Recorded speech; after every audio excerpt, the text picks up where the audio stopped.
All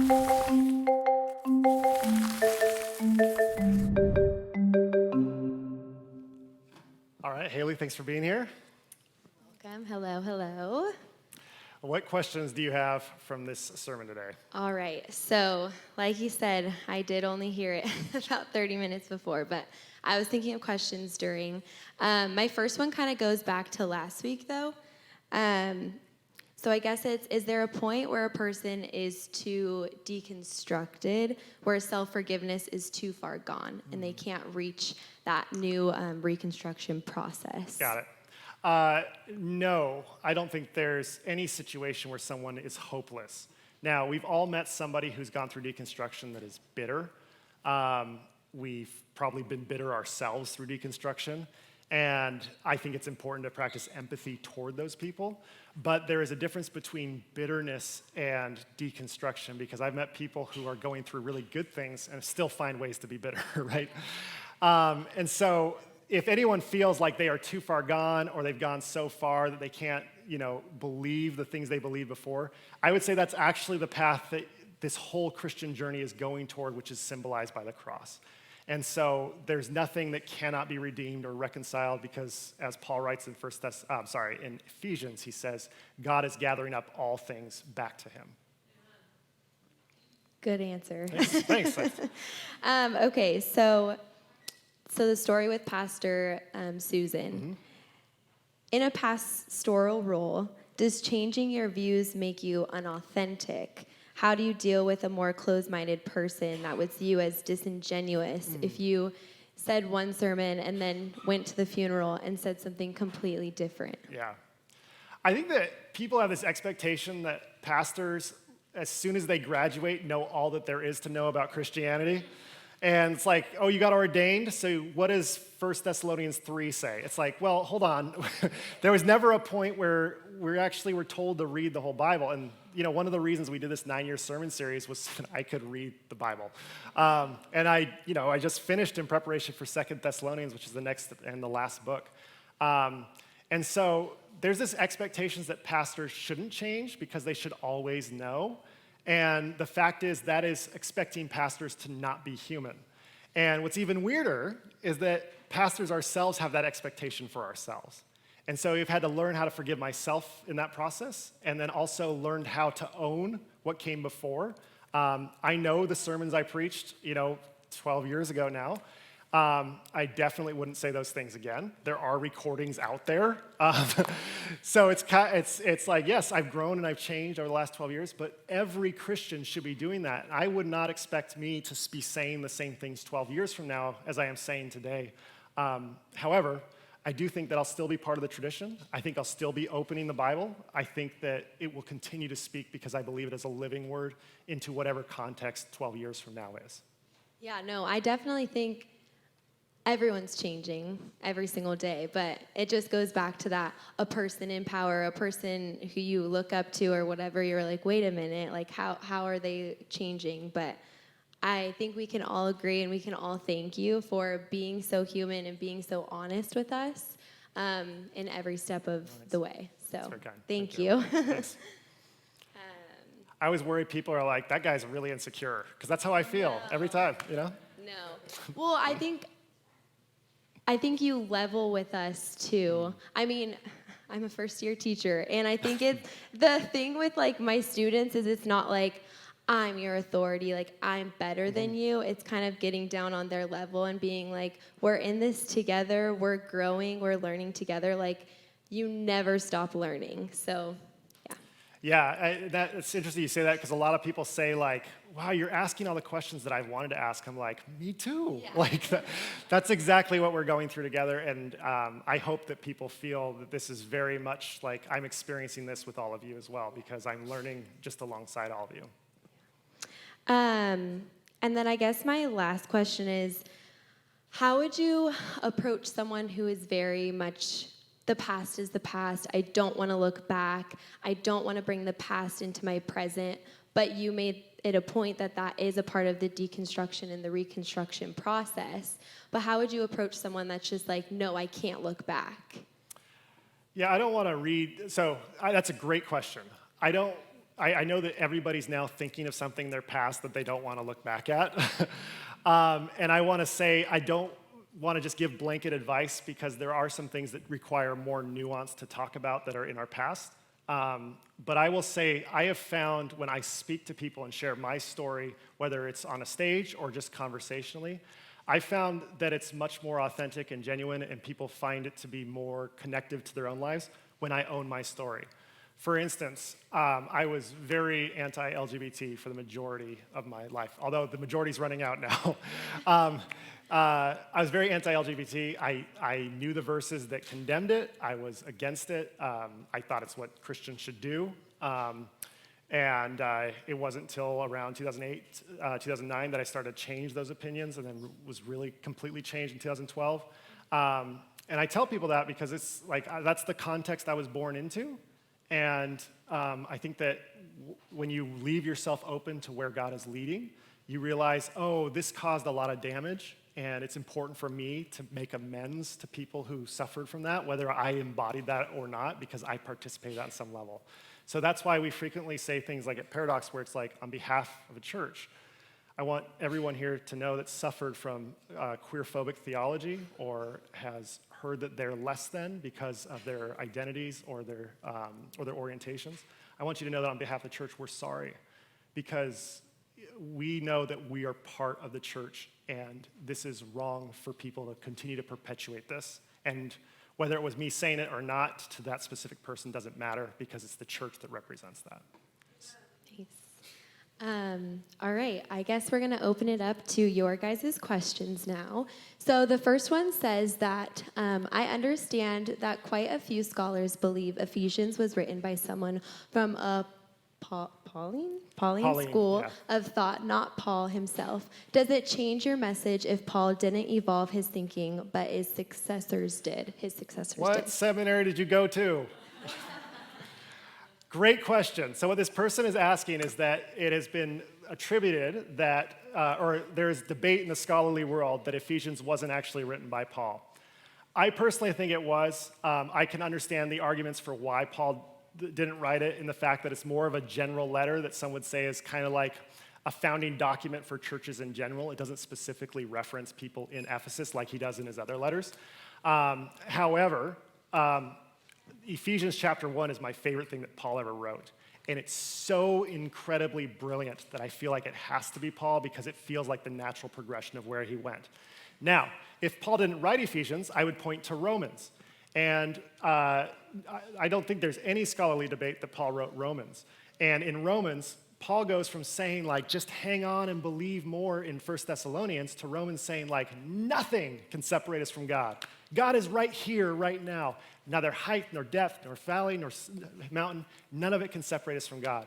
So I think the argument still holds if Paul didn't write that. And even if it was a student of Paul that wrote it, well, Paul was teaching that theology in Ephesus, or in the letter to the Ephesians. And so I see a real progression, and I think it really matters. So great question. Wow, I was not expecting that one.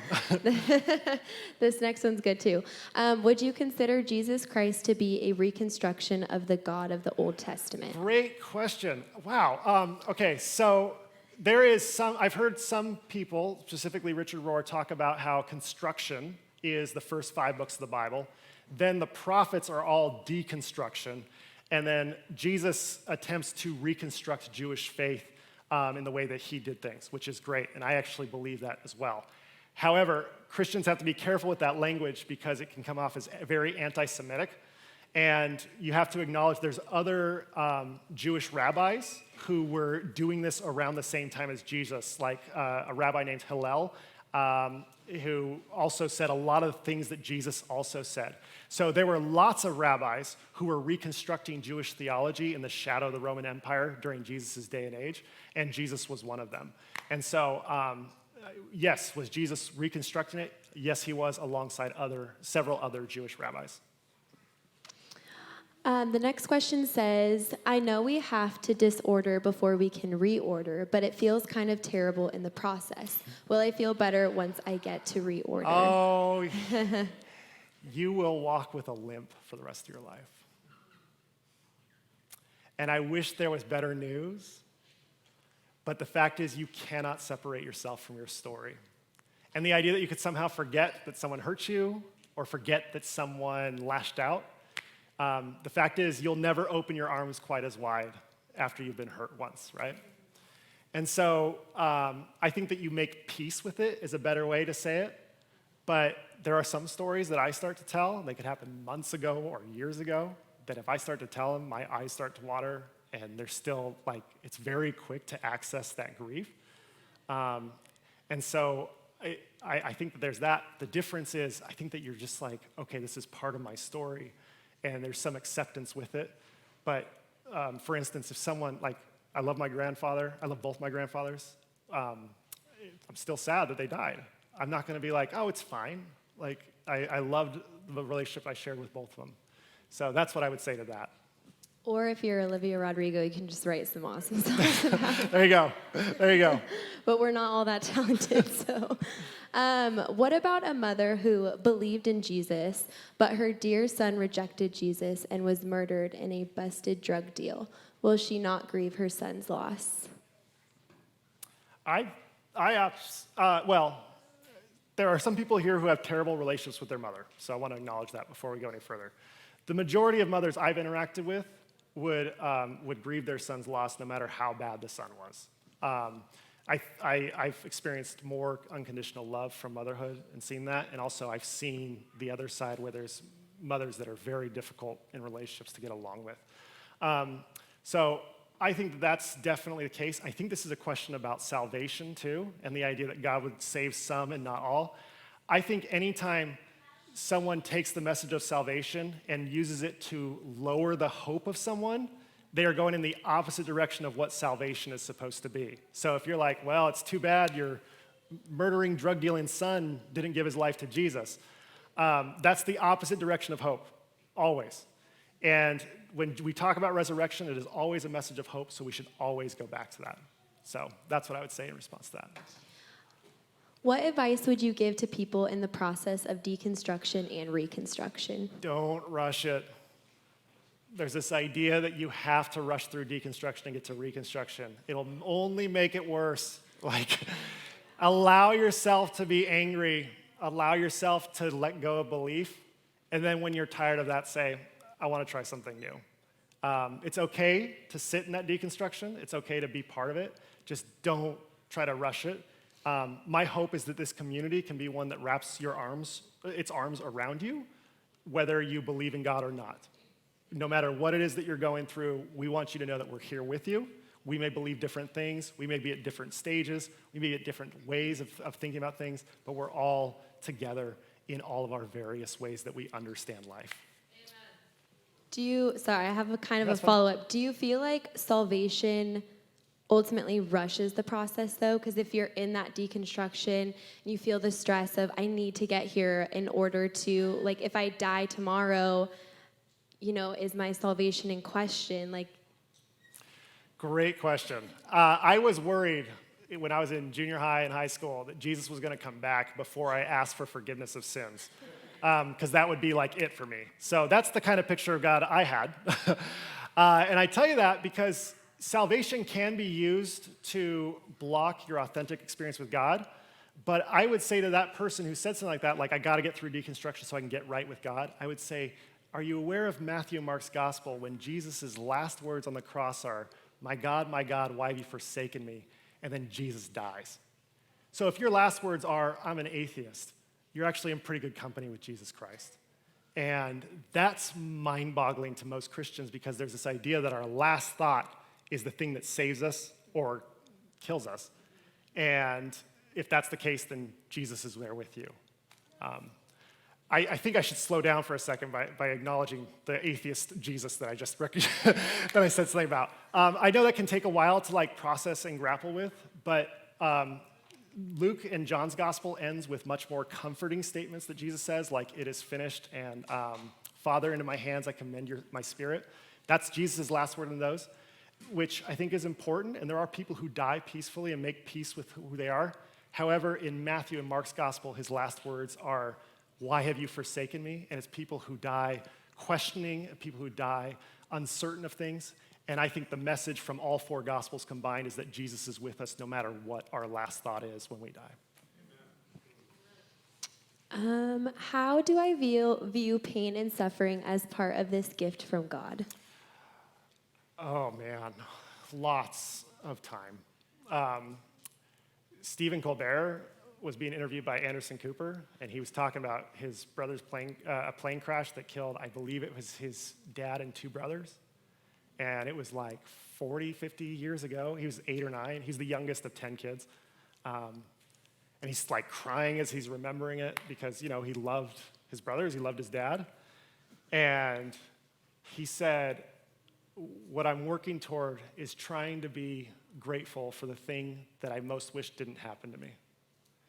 And that is Reconstruction at its deepest level. And if that sounds counterintuitive to you, I want you to know it makes me uncomfortable at times. It was a really moving testimony. I think that it's one of the things that we can strive for. And it's not that you have to have that the next day. I mean, he's years, decades down the road. But that's what the healthiest form of deconstruction or Reconstruction looks like, is this idea of it is awful that this happened, and yet it is part of me. So, yeah. Yeah, I think we just live in such a time and a culture where things are so rushed and so in fast forward. So just going back to what you're saying, that we should see time as such a valuable thing, and we have time. Yeah. Well, we hope we have time. Yeah. Well, and even then, I know people, especially right now, there's always this expected instant reaction to things. Something bad happens. Craig, what's your thought on it? It's I need a minute to think about this because I don't know. I don't know what this means. I don't know how it's going to unfold. I don't know the reach of this. And I think that we all need to accept that as part of our journey together and give people space and time to process and not expect that instant reaction that's part of our society. So. Is that the last one? Or was... Okay, one more easy Okay. one. This is our last one. Thank you all for putting up with this. These are some great questions. 1844. Jesus is coming very soon, but he didn't.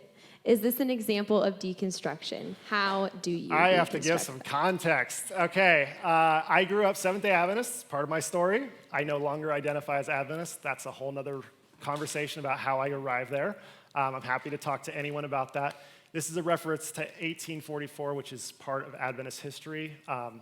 I'm trying to keep it as surface level as possible and still give the full context. Basically, people understood that that Jesus was coming back in 1844, and they sold all their belongings, all their possessions, and said, we are full in on this. Jesus is coming back, right? And so they went up. They went to a hill to meet him on October 22, and that was the day that Jesus was supposed to show up. They woke up October 23. Jesus didn't show up. They walked down the hill. And then 20 years later, they're like, let's start a church together. So that's the brief overview. Now, what does that have to do with you or me if we don't identify as Adventists? Let me tell you. What it tells you is that there will always be somebody who comes along and says, I know when Jesus is coming back. It will always happen in our lifetime, and you will hear that message over and over again. And the fact is, no one knows. Jesus even told us, no one knows. No one knows the day or the hour that Jesus comes back. And yet we still spend all this energy and time trying to figure out, is it going to be this day or is it going to be that day? Stop. All of us need to stop. It's a fruitless endeavor. And while I personally believe in a second coming, I hope it's today, I hope it's tomorrow, I'm living my life with the anticipation that it won't be today or tomorrow. And that allows me to embrace the beauty of the present while also hoping for the best tomorrow. And I think that the most important thing, if you're like, I can't believe in a second coming or anything, I think that we go back to the Apostle John, who says, anyone who loves anything already knows who God is. So the point of all of this is to help us to become more loving people to each other, to ourselves, and to God. And we have to go back to that as being the point, not figuring out secret insider knowledge that will always be on the corner of some sort of theological idea, essentially. So my prayer for all of us is that we may find these words, whether they're in 1 Thessalonians or Ephesians or the first John, that all of it may help us to become more loving. Thank you so much for your thoughtful questions, and thank you for listening.